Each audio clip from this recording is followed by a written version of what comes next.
for after 25, 26 years of doing this, it finally hit home to me. And maybe I'll share this with you, that there's a difference between a ground lesson, giving a ground lesson, and a pre-flight briefing.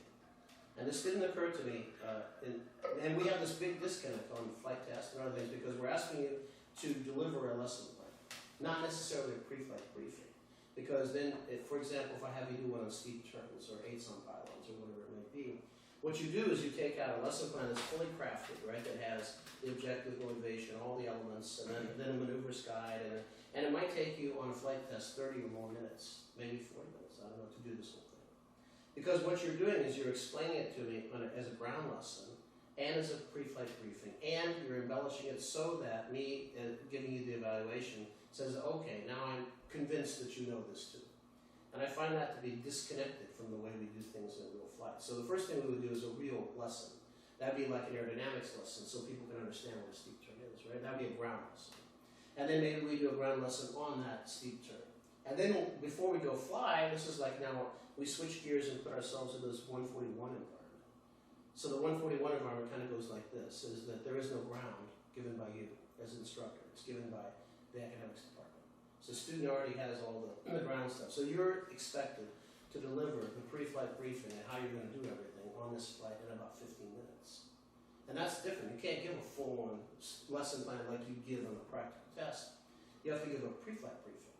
So I struggled with that for a long time because I kind of knew that, but I could never articulate, never put it in words, right?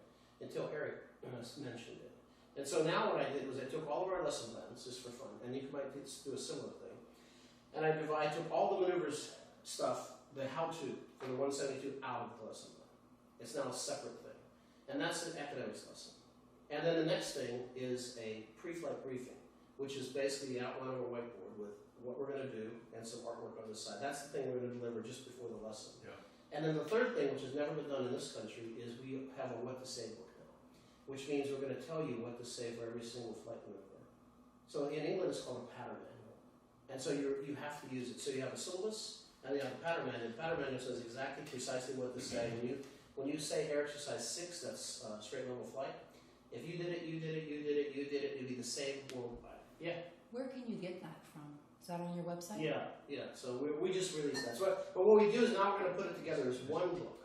Yeah, that's the book. But we're relabeling that. Excellent. And So that what that is, yeah, book? that's the key points. Like it's a great box to say this is precisely what to say for this maneuver. Because what we found was what you said was that people say, okay, finally I feel like I can deliver a lesson on board. But when I get in the airplane, I don't know what to say.